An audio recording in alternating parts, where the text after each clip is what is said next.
Hey guys, it's me here and I'm bringing you another Verdun video. This is a tactical video explaining to you how to move around and how to act in the Frontlines game mode on Verdun.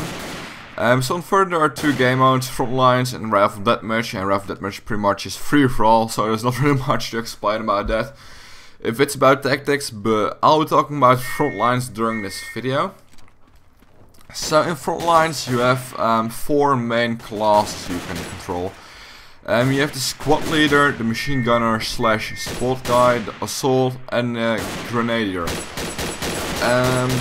I'm first going to talk about the squad leader. So the squad leader is actually just an officer, and he usually has only a pistol. And sometimes it's a rifle as well, but I've only had it one time before, depending on for which country you're fighting and what sort of squad you're in. The squad leader is obviously leader of the squad, and he can order the squad mates to, you can tell them where to go. He can do this by marking the objectives or by putting a move here marker on the map. Next to that, he can also call in mortar fire, recon planes, and other call-ins. Mortar fire is pretty much exactly what it says. It brings in some mortars, and you can tell the mortars where to fire. The recon planes don't really do a lot yet. I think they are still glitched, or that has to be updated, because always when I call in a recon plane, nothing happens. Like, it should show up the enemies on the radar, but it didn't do it for me yet, so they probably should fix that, but I'm not sure if I'm missing anything, but it doesn't matter. Next to that, the squad leaders, the squad members I mean, are likely to spawn on you as a squad leader. So you have someone covering your back earlier as soon as you die, because when you die they're likely to spawn at you. Now the second class I'm going to talk about is the machine gunner or the support guy, depending on how you want to call it. In Battlefield 3 it's called the support, but in this game it's the machine gunner. So the machine gunner has an automatic machine gun. As far as I know, they have only 20 bullets per magazine. They are a relatively high fire rate. If you look at the rifles, like the machine gun shoot significantly faster, they have high accuracy, and they're very good at all ranges pretty much, because they're very accurate, and this makes them good at long range and a medium range of course, but they're also very good at short range, because as soon as you enter a trench and you want to clear it out, you must kill everyone, and you cannot aim down sight if you're on the move with a machine gun.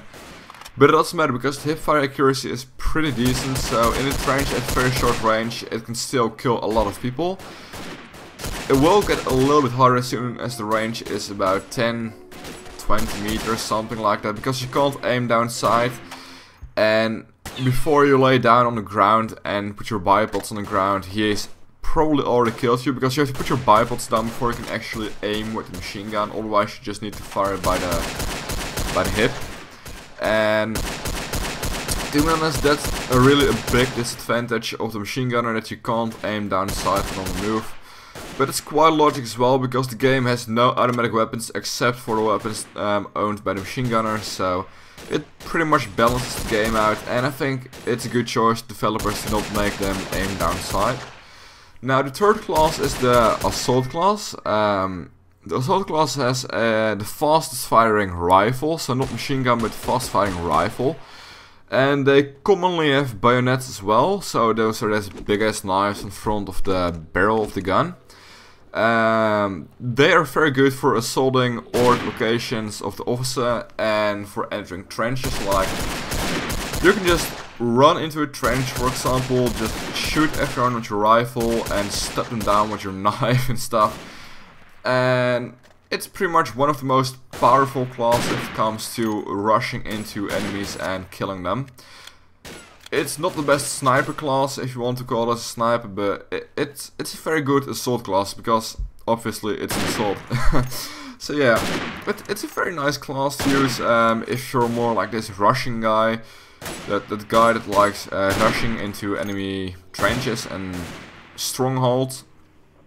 but it's not the best for shooting at long range.